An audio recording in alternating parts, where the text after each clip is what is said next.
that the sun shines down its power to all the world and makes the wind blow strong as it will. I wonder hope gentle rains can fall upon the land, so lovely earth can stay lovely still. Hello, ladies and gentlemen. This is Energy Week with George Harvey and Tom Fennell. I'm George Harvey, and this down below me is Tom Fennell. Tom is sitting on a chair which is a little low for him. I'm sitting on a chair that's a little high for me. I offered to switch. He said no. He doesn't mind. Okay, every day I get up early. I got up late today. I was up at 4:30, I think. Wow. Yeah.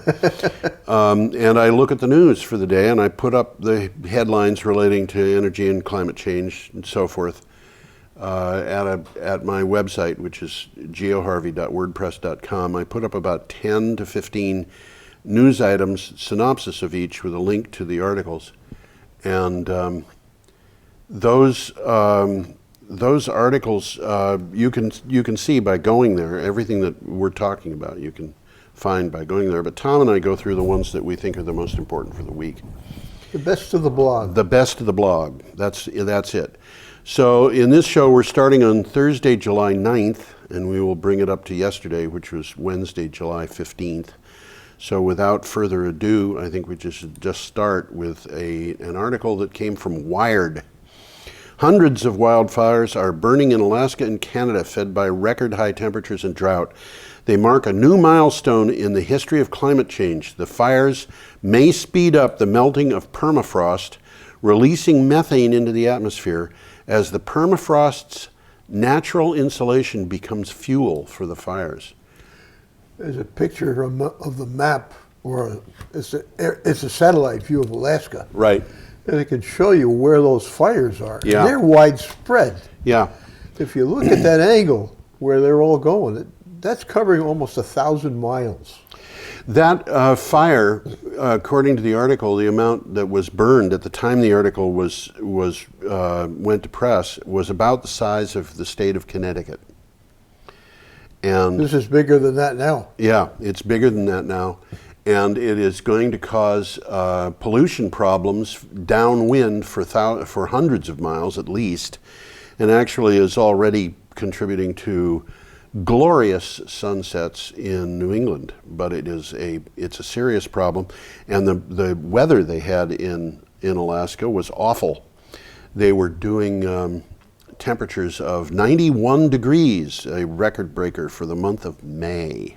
Now, is this from the heat from the fires, or no? This is what caused the fires. Okay, this is the solar heat. This is this is just heat, and they're saying it is to some extent, at any rate, the result of climate change. We will be talking more about climate change, but should we go on to our next piece? Right along. Boston Globe. Governor Charlie Baker plans to file legislation to help bring up to 2,400 megawatts of hydropower to Massachusetts from Canada. That's a lot, yeah. That's about 5 times, a little bit more. 5 Yankees. Actually, it's more than 5 Yankees. Is that a standard scientific measure? A Yankee? A Yankee, it will be. It will be. Enough people watch our show. Okay. They'll have mega Yankees and micro Yankees. Right. For those of you who are watching in Florida or California, we're talking about the now defunct Vermont Yankee nuclear power plant. Baker's Energy and Environmental Affairs Secretary says the state needs more renewable energy to reduce greenhouse gas emissions as required by the EPA Clean Power Plan. Well, one of the things that's happening is they're retiring older power plants in New England, particularly coal-fired plants. Yeah. And this is replacing it. And it makes a lot of sense. It does. Because this stuff's there already. Yeah. It's generating electricity in Canada. And absolutely. It's not really finding a market yet. Well, it needs to go someplace. A nuclear power facility is really, you have to keep it going. Yeah. But a hydro plant, you can shut down a few of the gates and produce less power. So this is power that could be produced and has not, as you said, gone to market yet. Yeah, So, if they don't use it, it just fills the reservoir, and which is not necessarily a bad thing. no. Not necessarily a Good good storage thing either. battery. Yes, that's right. Okay. Hudson Valley News Network tells us that New York's Governor Cuomo announced plans, awards for You're getting ahead of me here. I'm getting ahead of you? I think so. This is. You're getting right, behind me. You're absolutely right. There we go. This is just small, so I Okay. I ran right by it. New York's Governor Cuomo announced plans, awards, I've done it again, of about $100,000 for each of 83 communities across the state to support microgrid projects. These awards were granted as part of the New York Prize Microgrid competition to support new generation of community-based power. And that, this is something that I'm very interested in, microgrids. And Well, you find a microgrid right here very, very succinctly.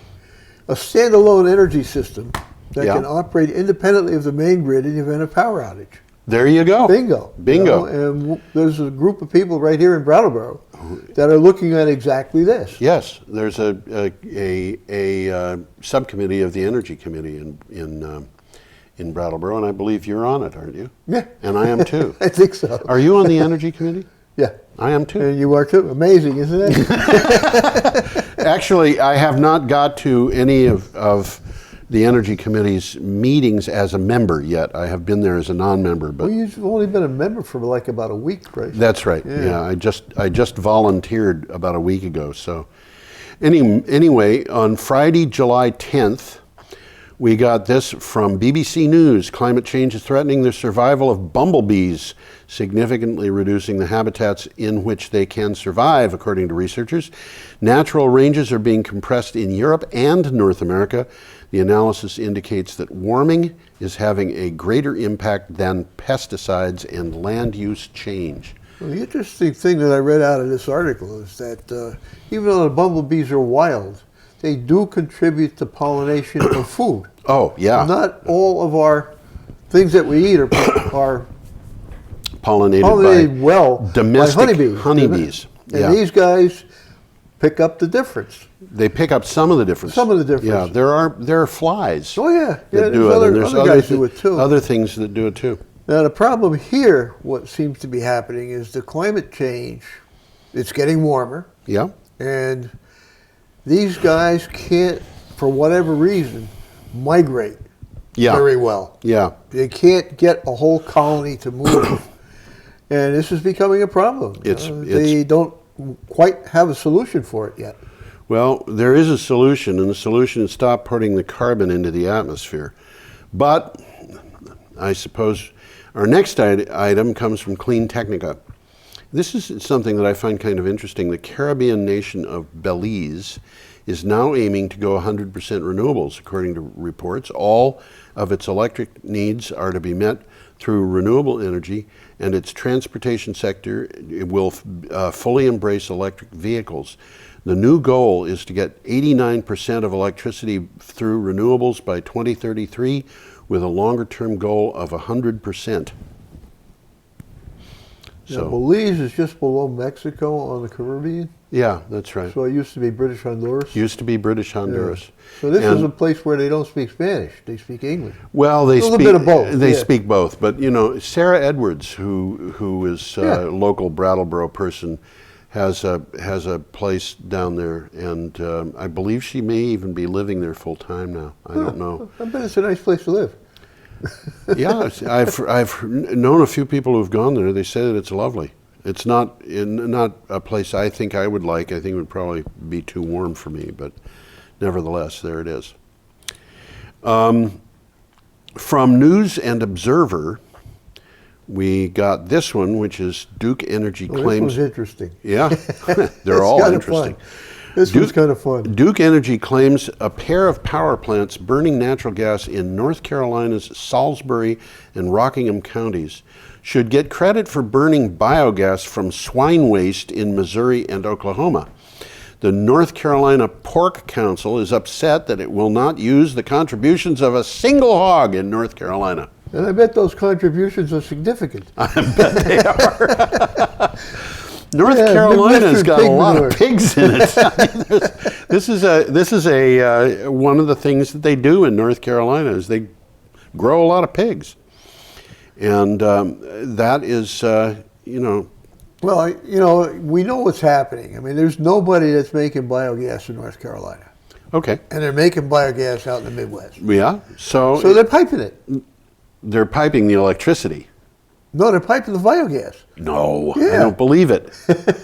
Are they actually doing that? Yeah. I'll bet they're just The moving the biogas, electricity. which is indistinguishable from natural gas, would be injected into pipelines hundreds of miles from here. You're kidding. That's what they say. I didn't remember that. Duke would then claim renewable credits for an equivalent amount of natural gas taken from the pipelines Tom, here. you're way ahead of me.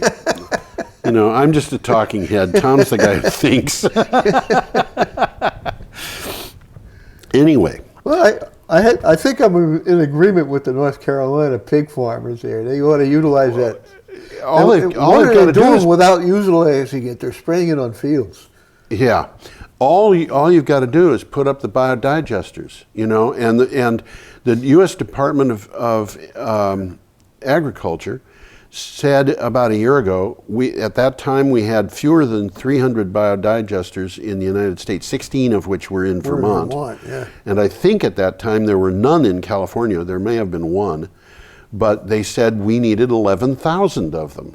11,000. 11,000. Now just think of what happens is if you put 11,000 biodigesters on the grid, each producing 45 kilowatts. Some of them they don't are have to be big, but big, yeah. each that starts to make It's a really significant. distributed, though. It's really distributed, and They do that in Europe. yeah.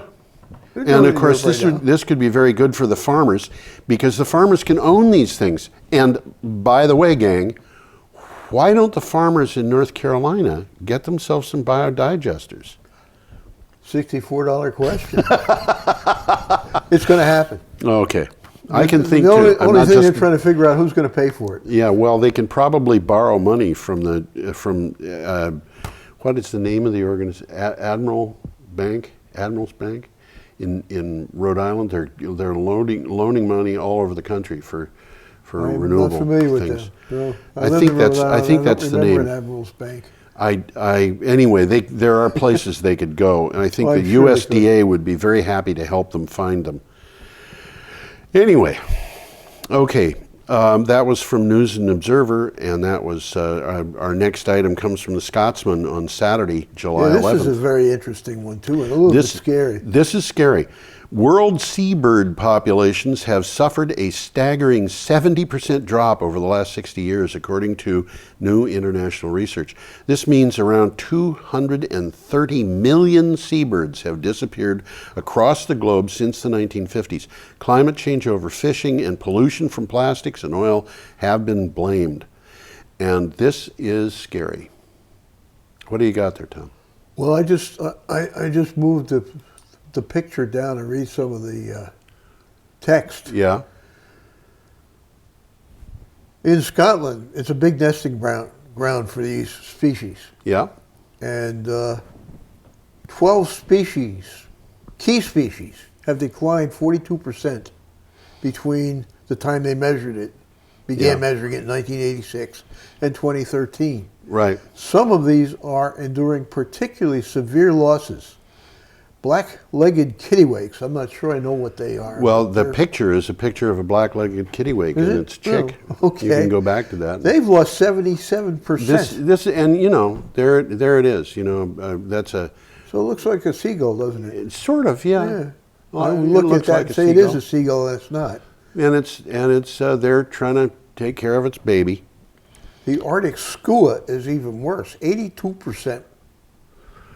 Yep, I think the Arctic. Again, I wouldn't know what a skua was if I tripped My over it. recollection is that the skua is dependent on other seabirds, and so it doesn't surprise me that they're. I could be wrong, but this is something that's very important. We really have to pay attention to this, and it explains something. All these things are interrelated. Yeah, it explains something. The head of a local Vermont group that claims to be into clean environment and so forth, put a note up when I pointed out on a website that the Massachusetts and Maine Audubon societies had backed the Cape Wind project. She put a note up saying that the Audubon Society had been bought off by Big Wind. Believe it or not. I'm not kidding. I am not kidding. She said the Audubon Society had been bought off by Big Wind. And so It's quite a revelation. Well, the Audubon Society cares about birds, and what they're seeing is that these seabirds are being killed by our use of fossil fuels. Basically, that's what it comes down to. It's not windmills. It's not windmills. Aside from overfishing, these birds are suffering from climate change, pollution, plastics, oil.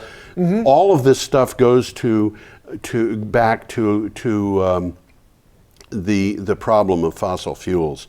And so Cape Wind, they're saying, okay, if we're going to have electricity, if we're going to use electric power, we've got to get rid of the use of fossil fuels. And you're not going to convince huge numbers of people to abandon electricity. You've got to convince them to take their electricity from non-fossil fuel sources. And so they were backing Cape Wind. They've got plenty of reason to back Cape Wind without having to... Audubon is backing Cape Wind because it makes sense to them. It absolutely, they want to save birds. Yeah, they don't, they're not interested in, and the fact of the matter is, if you look at the amount of money that the wind turbine industry can put into donations to some organization to buy it off, it's about 1% of what fossil fuel industries could do, and the fossil fuel industry is spending probably... They don't spend any money, do they? No, they said they were going to interfere. Is that the word they used? No, they said they were going to contribute to political campaigns in the United States. Just one organization, $889 million in the next presidential campaign to put conservatives into office. I was just going to say, it ain't going to Bernie. No, it's not going to Bernie. So, the idea that there's some kind of conspiracy going on that is, I could come up with conspiracy theories, and the conspiracy theory that I come up with is that there are organizations in this world that are being undermined by the application of huge amounts of money to destroy everything in the renewable industry, so they can continue to support fossil fuels. And they don't have to supply money, they can supply bad information, which they do. Yeah. Nevertheless, I've done my rant for the day. Maybe that's the last rant for the day. Nice picture coming up here. Nice picture. There you go. Nice picture. Okay, on an unusually windy day, Denmark found 116% of its electric power needs were met by wind turbines. When the electric demand dropped for the night, it rose to 140%. Interconnectors allowed 80% of the power to go to pumped storage plants in Germany and Norway. Now that's interesting. The rest went to Sweden. Yeah, it is. These interconnects, we've talked about them too. These are submarine cables. They're submarine cables. They're quite a network of these things are being and it's getting bigger. Installed. A couple of years from now, they're going to have a submarine cable going from Norway to England and to Yorkshire, if you count that as part of England. Yeah, we talked about that. That was last week. We talked a lot of things are happening in Yorkshire. And there's something going on from Iceland to Scotland, I think. They're talking about it. That's a long trip. It's a long trip. But what this means is that those wind turbines, when they make excess power in Germany, are going to be supplying power on demand in the UK. Because it's going into pump storage. They can pull it back when they need it. That's right. 24/7. That's our goal. Power 24/7. There it is. Okay. A world powered 100% by renewable energy is no fantasy. Yeah. Wind energy and renewables can be a solution to decarbonization. Yep. And also security of supply at times of high demand. And the interesting thing is, you think about this, and we've said this over and over and over again, So anybody who watches this show regularly shouldn't be surprised. There was a pumped storage plant built just 20 miles down the river from Vermont Yankee at the same time that the Vermont Yankee plant was built. Now, that plant is still running. Vermont Yankee isn't. But that plant can take power from wind and sun and what you name it and use it to pump water up to the top of a hill and then make power when the time comes that it's needed. And interestingly enough, it was put there because nuclear power is inflexible in its output. It's always running. It's always running. So when you're not using it, you got to store it. That's right. Bingo. Yeah. And that plant has an output which was about double what the Vermont Yankee nuclear power plant had when it came online. Mm-hmm. There you go. Okay, next, Computer World tells us President Obama and presidential candidate Bernie Sanders, Democratic senator from Vermont, well, independent senator from Vermont. Well, he's sort of a Democrat. He's sort of a Democrat, but at heart he's a socialist. Have announced separate initiatives to help low-income and middle-income Americans afford solar power. Sanders introduced the Low-Income Solar Act to establish a $200 million loan and grant program throughout the United States. Well, I got a kick out of this picture. When's the last time you saw a guy installing solar power on a roof wearing a tie? You know, that's a really good question. And as I look at that picture, I think, where in the world was that done? I think that's Washington, D.C. It looks like those row houses they have down there. Oh, really? Okay. I was going to say in the UK people will do that. But no, that's America. That's Baltimore or Washington. Okay. Because those, you can see what they call stoops in those row houses there, you know, that's kind of a trademark. Yes. I'm reminded in this of people who were working for the, what was it called, during the Second World War. They weren't Seabees, they were Americans working on American soil, building barracks and things like that. They had a picture of a guy who was doing carpentry work, building barracks in the United States at the beginning of the Second World War, and he was wearing a suit and tie. Times have changed. Times have changed. There's a couple of graphs were in this article. Oh, okay. About the total PV installations, which had been climbing. There you go. Climbing steadily. Yes. Now this projects into the next year. Yeah. So that's an estimate. Yes. And you'll see it's dropping off after this year, and that's because the incentives are expiring. Yes. Well. And the total PV capacity, is growing exponentially. Yes, and you know, I'm not sure. I don't know about these incentives. I'm beginning to think that we're not going to have a drop off in solar installations if the incentives disappear. Well, probably not, because it's now competitive. Yeah, and I want to tell people I favor the incentives because I think that we're losing species at a rate of about 1 every 10 minutes, and we've got to stop that. And if we don't stop it, we might lose ourselves. We've got to do this as quickly and expeditiously as we possibly can. I'm on another rant. No, I concur. I totally agree with what you're saying. And the idea that we're not experiencing climate change, forget it. It's getting to the point where it's. You want to know about conspiracy theories? Yeah. The people who deny climate change have this conspiracy theory that 97% of the scientists in the world are under the thumbs of socialists who are telling them what to say. I got news for you. It's not 97. It's not 97, but 99. It's also, they have, you know, there's an interesting conspiracy theory that's a little bit easier to explain, which is that those people who are behind that have got a lot of money that they're going to lose if solar and wind are allowed to grow the way they've been growing. So they want it to stop. Yeah, you got to figure that the people who own the fossil fuel energy resources have been investing in those energy resources for a long, long time.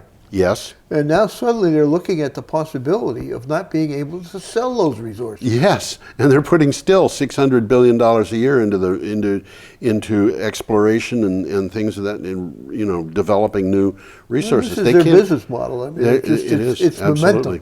momentum. And ExxonMobile and Chevron, their CEOs have both said, we know how to make money doing this, and we're just going to keep doing it. Well, we'll be talking in a little while about ExxonMobil. Right. Knowing about this a long, long time ago. Right. And not telling anybody. Right. We will be. Okay. Well, let's move along to the global solar capacity. Global solar capacity has seen exponential growth in recent years, and that's expected to continue. After hitting about 178 gigawatts of capacity at the end of 2014, global solar PV capacity is expected to hit 200 gigawatts shortly.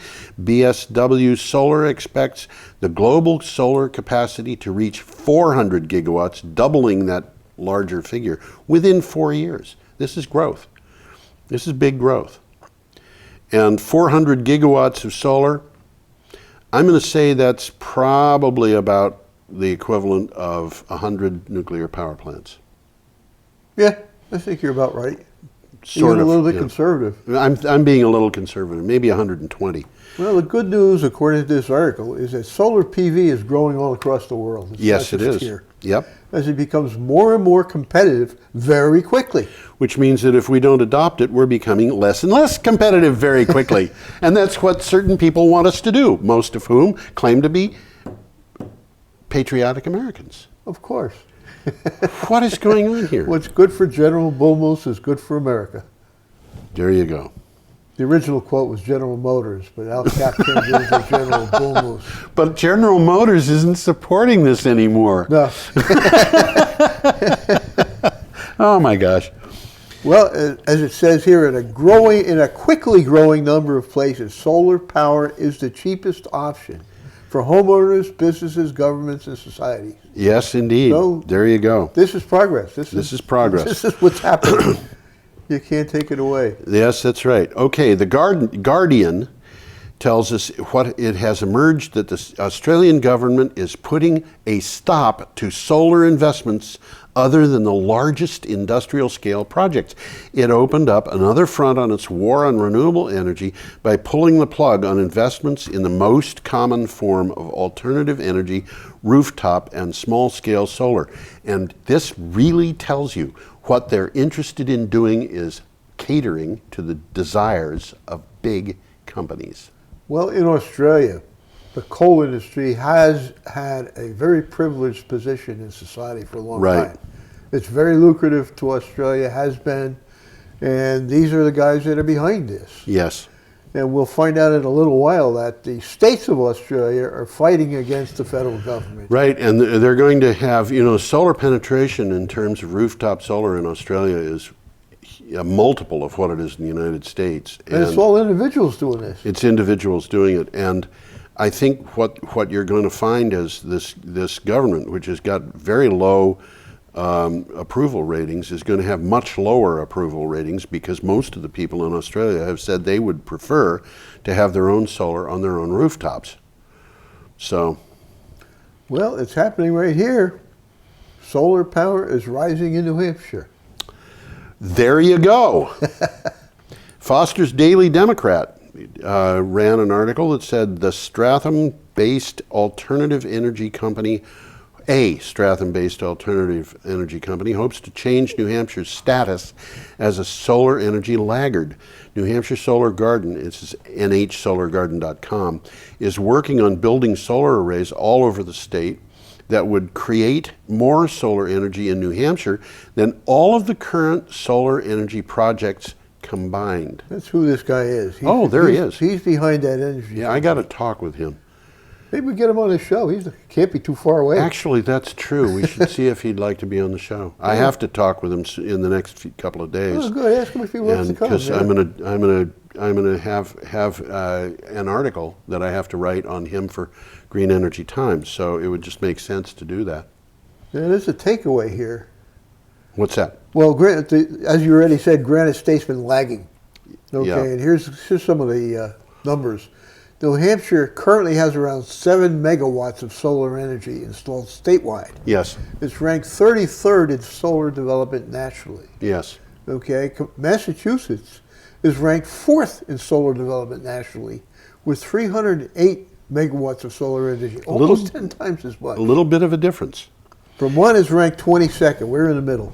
Yeah, But we Vermont, still have 79 megawatts. We still have a quite a few multiple more. of what yeah. About almost 3 times what New Hampshire has. And I should point out, by the way, that Vermont is, what was the number you just said for Vermont? 33rd or something? We're 20. second. New Hampshire's 33rd. We're 22nd. 22nd, And we got okay. 79 megawatts. Right. I'll call it 80. This is in terms of the absolute amount of solar power that the states have. And when you do it on a per capita basis, Vermont. We'll talk about that too. Yeah, Vermont is actually rated number 9. Because we have so few people. We don't have many people, but it we skews the statistics. It does indeed. Okay, Monday, July 13th. Oil prices dropped as Iran and global powers appear close to a historic deal to loosen sanctions on exchange for curbs on Tehran's nuclear program. Sanctions have long reined in Iran's oil exports. Crude prices dropped by 1.6% to about $52 a barrel as investors reacted to a new potential source. Well, there's that picture up there. It's for 1 year, and it shows that the prices have dropped significantly. Yes, they have. Significantly. Because from Saudi 60 Arabia to about 50. Yeah, Saudi Arabia has been pumping oil. The interesting thing about this is Iran is going to start pumping oil too. Iran is going to be pumping oil, but Iran is not going to make a lot of money on oil at $52 a barrel. No. The price has got to go up for the Iranians to make money. So I don't think they're going to be pumping quite as much oil as some people might think. They need the income, but it costs them more money to produce the oil than the oil brings at some price. And of course, the According government. to this, there's 30 million barrels of crude oil in storage in Iran right now. They've been waiting for the chance to sell it. So they're going to move that, but they're probably not going to move much more. Yeah. Well, you never can tell what they're going to decide to do. Okay. Our next item comes from BBC News. All Wales electricity will come from renewable sources within 20 years if Plaid Cymru wins its 2016 Assembly election. This is an interesting picture. It's an artist's conception. It's not a real photograph. Yes. And we've seen it before, but it looks like a neat place. Yeah. It looks like a really nice place to go on a Sunday afternoon. Yep. The Plaid, by the way, is a Welsh word that means, well, they use that word for a political party. Plaid Cymru is the Welsh political party. That's right. Plaid backs community. Has nothing to do with tartans or no, it has nothing to do with them. This is Welsh, not Scottish. Backs community-owned solar schemes and power schemes and energy efficiency. Wales generates about twice as much electricity as it uses, but only 10% of that comes from renewable sources like wind. Well, they have a lot of coal in Wales, don't they? They have had, but they've closed all of their mines. Have they really? They've used them all up. They used them up. They closed those mines long ago, and it's really appalling to see what the effect of coal was on Wales. Because if you go through Wales, you see villages that are just exquisitely beautiful medieval villages with the exposed timbers and the material between the timbers, whitewashed and things like that. And then you go half a mile down the road and you're in the middle of a bunch of really horrible row houses which were put up for coal miners. And the country was kind of devastated by coal in a way.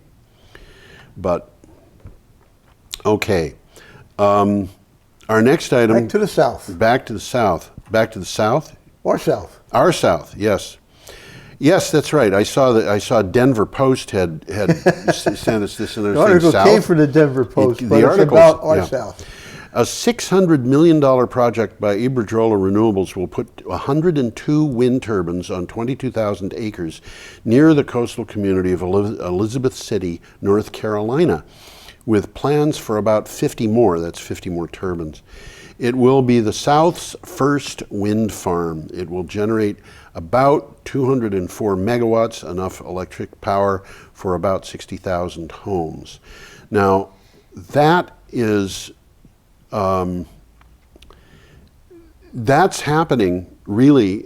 I mean, we talk about Google and so forth, but a lot of this is happening because of new technology on wind turbines, particularly software, that allow the wind turbines to be much more productive than they had been.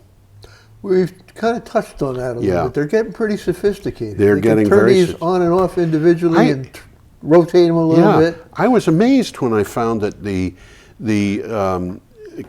capacity factor for wind turbines in the North Sea could be as high as 60%. That's as high as some of the mainstream energy producing systems that we have in this country. And you know, that's impressive. That means that those wind turbines are almost always producing power. Whether you're using it or not. Whether they're using it or not. Storage. And if it's not being used, it pumps water up a hill in Norway, you know. Or trains. Or trains. Yeah, we've talked about those things. Okay, we're up to Tuesday.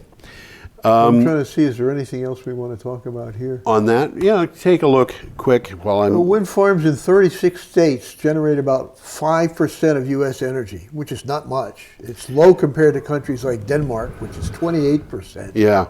Portugal, Spain, and Ireland, 16%. Yeah. And you drive through Ireland, and there's wind turbines here and there and everywhere, you know. There's a bunch of them. Yeah.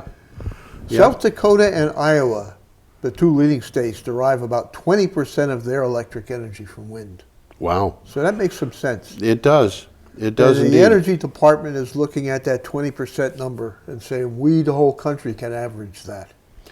Actually, I think we can do better than that. We can, and I think that, you know, I would suggest that we have about double the amount of solar power that we have. Well, they're only talking about wind. I know, Right, but yeah, I would think that we should have our solar capacity should be significantly higher than our wind capacity, but that'll all get worked out. It will be. It's just a matter of time. On Tuesday, July 14th, I put this article into the blog, and I had to apologize for it because I had missed it. Missed it last week. It came out a week earlier, and I caught it. I'm really glad I caught it, but this is something which I can't say this is definitely important, but I think it's potentially very important.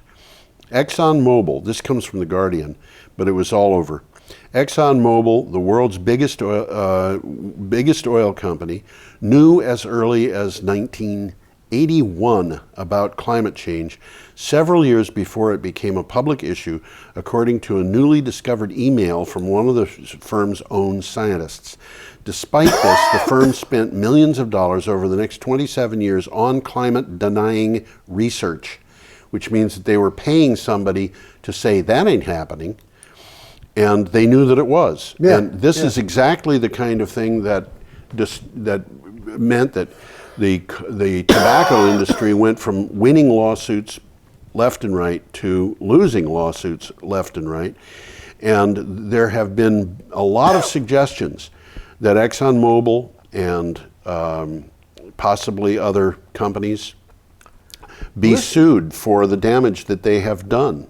Well, that's the picture I had up there, and it's just part of it's on the screen right now. Let me scroll down so people can see. Scroll down. That's the Exxon Valdez. Yes.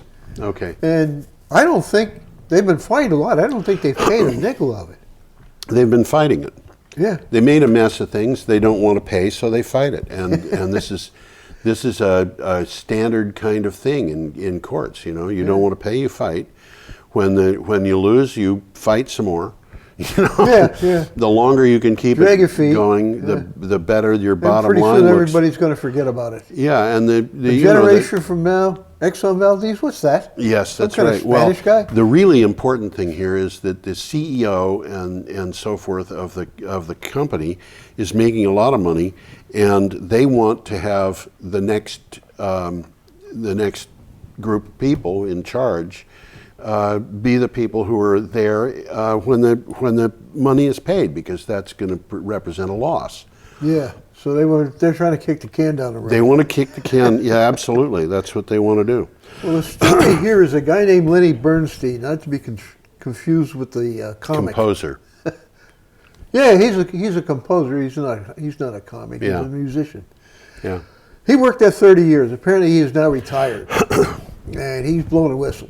Yeah. And he basically says, in 1981, they were wanting to develop a natural gas field off of Indonesia, Right. and they found out that there was an immense reserve of natural gas, but it was 70% CO2. Carbon dioxide. And they decided not to develop it Right. at that time.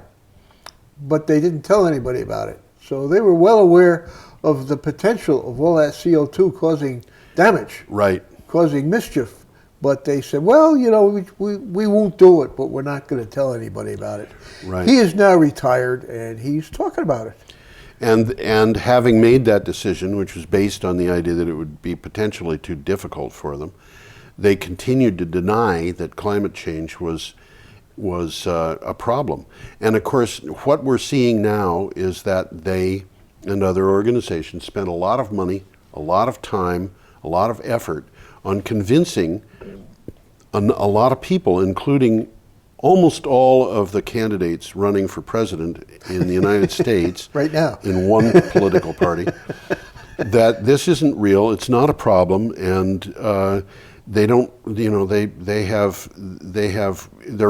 I think they're running up against the wall on this, because here we're seeing the fact that this person is saying that they have been lying to us for years and years and years.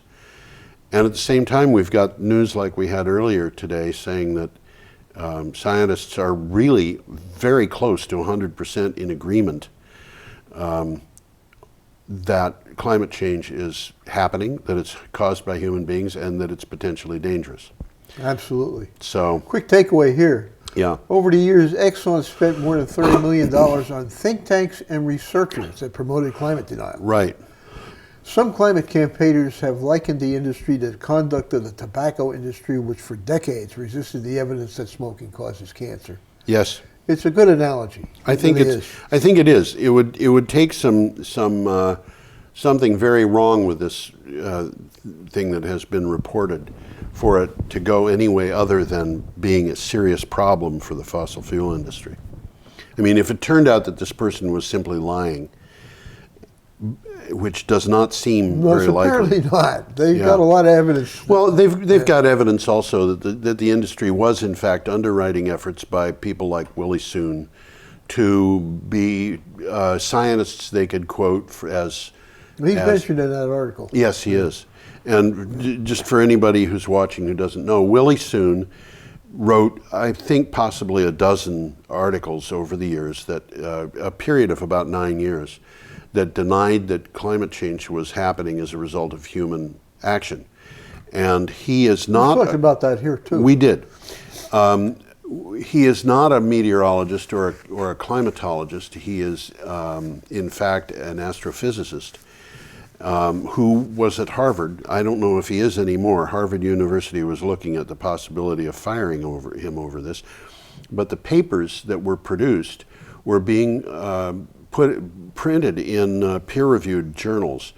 And those journals require disclosure of any money that was paid that might be interpreted as influencing the results. But he's not telling anybody. And Willie Soon had accepted over a period of years Quite a bit of money. over $1 million, as I recall. Yeah, I might be. it was definitely over $1 million. Okay. Yeah. And it was he had accepted that money, and he had not disclosed that on any of those disclosure forms, which meant that there's a serious conflict of interest going on here, in which his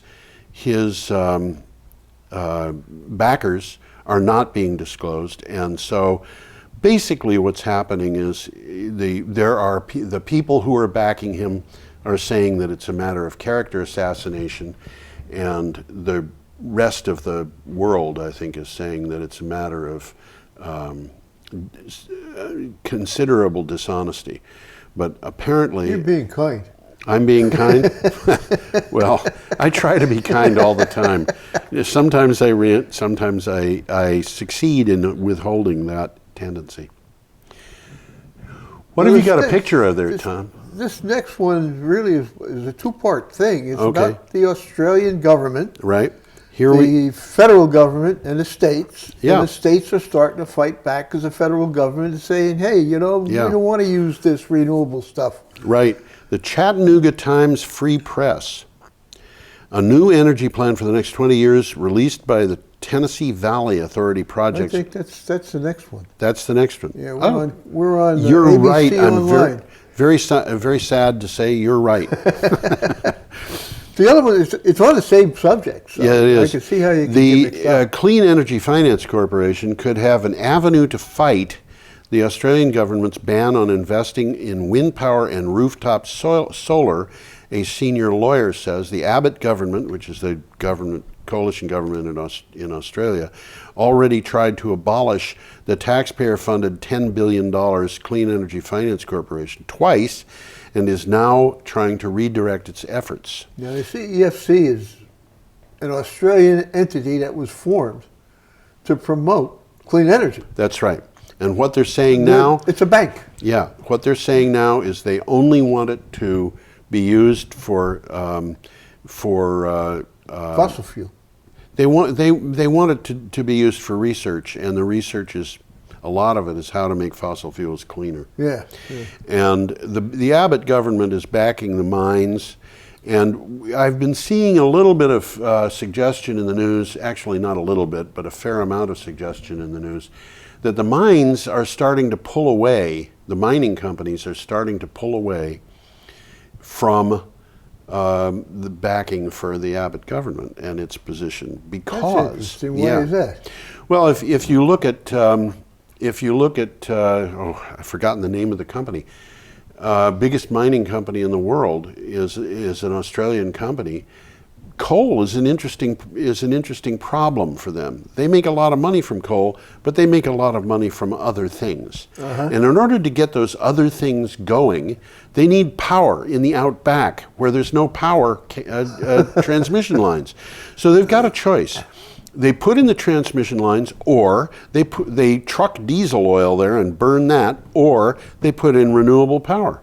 Well, what they want to do is put in renewable power because it's the cheapest way of doing things. Economics will win. Economics will win, yeah. And what's happening is that, you know, the biggest installations going in Australia for solar and wind are turning out to be put in order to support big businesses in the Australian outback. And the coal mining industry in Australia is not going to be able to survive on the demand for coal in Australia. They need to export coal. And more countries are just saying, we don't want that coal. That's right. We don't want no stinking coal. Literally, we don't want no stinking coal. That's right. Okay. Now we're back to the Chattanooga Times Free Press, which I had tried to slip in there, and Tom caught me.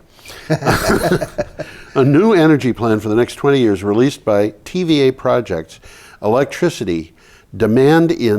projects that electricity demand in Tennessee Valley will grow at the slowest rate in the TVA's 82-year history. That's interesting. This negates the need for the federal utility to build new nuclear, coal, or other baseload power facilities during that time. And that's the next 20 years. And that's really interesting because they're building a nuclear plant even as we speak. Does this mean that it's been in that's a process for a long, long time? It's like, since 1982. Yeah. That's a long, long time. It's a long time. But, you know, it makes me wonder, are they kind of sending a signal that they're not going to finish that nuclear plant again? That's a good question. I don't know. That's a good question. I don't know. Okay. I'm taking a look and see, is there anything Well, there's a lot of words in there. But There are a lot of nothing words. Really That's what happens in the news. You got to sort through the natural words. gas prices expected to remain at attractive levels and solar power generation costs coming down. So the TVA will turn more to gas-fired generation and renewable sources for additional power. Right. Okay. Wednesday, July 15th, from The Age. We're right back where we were. We're on the back last where one. we were, yeah. The Premier of the Australian state of Victoria, Daniel Andrews, says his government is close to announcing plans to boost investment and jobs in the renewable energy sector by bypassing the Abbott government policies. In an attack on the Abbott government, he noted that wind power creates many jobs. If you want to see where Victoria is, it's in the lower corner of that map. It's in red. Yeah. There's a little map on the side of the flag there. Yep. And that's Victoria. It's a small state, but it's a powerful one. Melbourne is there. Yes. Okay, and they are potentially able to supply electric power to Canberra, which is the capital. yeah. And Canberra is interested in getting electrical power from wind and solar. Yeah. They're really, there are states in Australia, the Australian states are more like the provinces in Canada and less like the states in the United States here, as States. far as the government structure. Right, Yep. they're more independent of the federal government, and so they've got their own things they can do, and there are a couple of the states that are very into renewable power, and it's interesting to think about where that would go. The power in the federal government is in the hands of a coalition that consists of the Liberal Party and the Queensland Liberal Party, both of which are very conservative.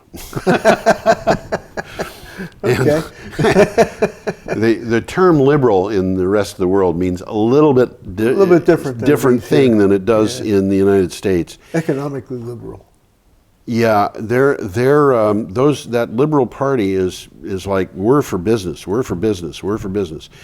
and they're really, I think, fairly clearly betting on a horse that has been hobbled, and they are losing a lot of. They're going to get the country into trouble, I think. Anyway, are we ready for the next item? Ready for the next one. Yep, we're getting to the Moving end. right along. Moving along. A report from the nonprofit American Council for an Energy Efficient Economy says energy intensity relative to the GDP has fallen from 12,100 BTUs per dollar in 1980 to 6,100 BTUs per dollar in 2014. Roughly 60% of the cut came from better energy efficiency. Now that's an interesting statement, right? Wow, is it ever? It means that on the basis not per capita, but on the basis of the productivity compared to the total productivity of the country. Right, the amount of electricity that we are using has dropped by almost 50%. Yeah. Since 1980. And by the way, that means a serious problem for conventional electric power systems. I read in the news today, by the way, the United States has, in the last push to close coal-burning power plants, it has closed its 200th. Has it really? Yeah. That's happening faster than I thought. It's happening faster, I think, than people A lot of these are old. projected. Oh yeah, the coal burning plants are, a lot of them are old. They've been around for a long time. They've been around for a long time. A lot of our nuclear plants are old. Yeah. And why would you want to keep a nuclear plant going for 60 years when the oldest we've ever seen one get was 44?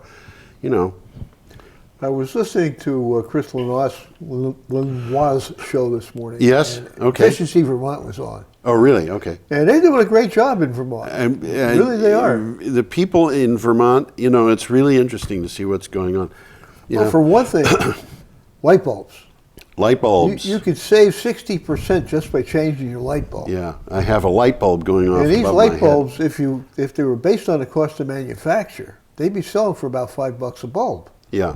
but because of efficiency, Vermont has worked a deal. Yeah. You can buy them from your local hardware store for 98 cents. Right. And unless the damn light bulb you got is in a closet, it doesn't make sense not to change it. Yeah, there are places where an incandescent bulb makes sense. Yeah, closet. Okay. My brother in a closet is, I have a brother who lived for, yeah, right. I have a brother who lived for over a decade in Liberia. And he said that in Liberia, which is tropical rainforest, you have a serious problem of mold and mildew on clothes. So what everybody does, what they do is they put a light bulb in the closet and just leave it on. Leave it on, yeah. Which is sufficient. The heat from the light bulb is sufficient to warm up the closet so that keep the mildew out. The mildew stays out now, because the humidity is down. But if you think about that, the light bulb is not being used for light; it's being used for heat. Yeah. Well, it produces a lot of heat. It produces a lot of heat. An incandescent bulb is a much more efficient thing to use as a heater than it is to use as a source of light. Yeah. Now, the bulbs that you were talking about on Chris Lenoir's show, compact fluorescents and LEDs. It was the 98-cent figure for LEDs. No, that's it was for compact fluorescents. LEDs are around $3 or $4. I switched from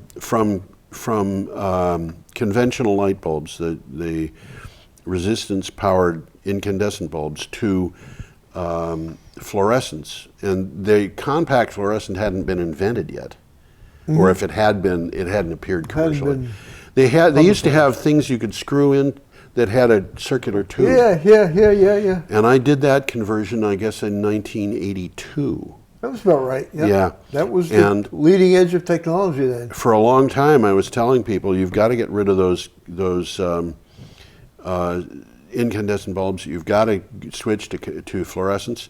And now I'm telling people, don't switch to fluorescents. Go to LEDs. LEDs, go direct. They have gotten to the point where they're affordable. Right. Even if they're $4 compared to $1, absolutely, it's still worth it. Absolutely. And they last forever. They last forever. As long as you get a good brand. Yeah. I've had them where they only lasted for like 5 or 6 months. You're right about that. So get a name brand. Get a name brand. GE's big in it.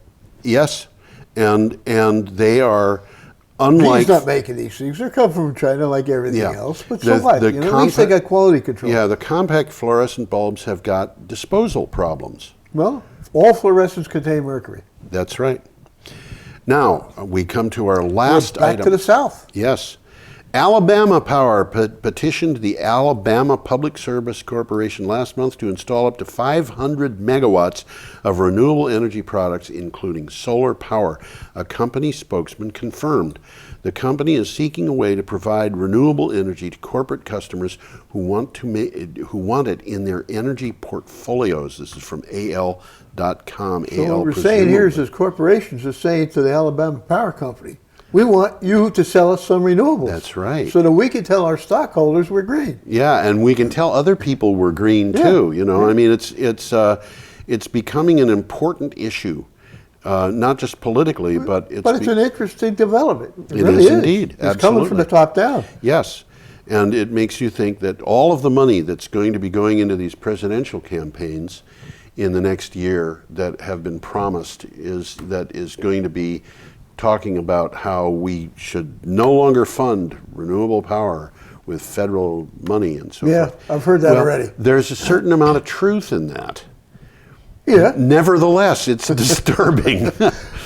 But the fossil fuels been getting subsidies since there's been fossil fuels. Yeah, which amount to about $500 or more billion it's a little dollars bit hypocritical per year. there. You can subsidize us, but you can't subsidize that's right. them. They want their subsidies. They don't want the other guys to have their subsidies.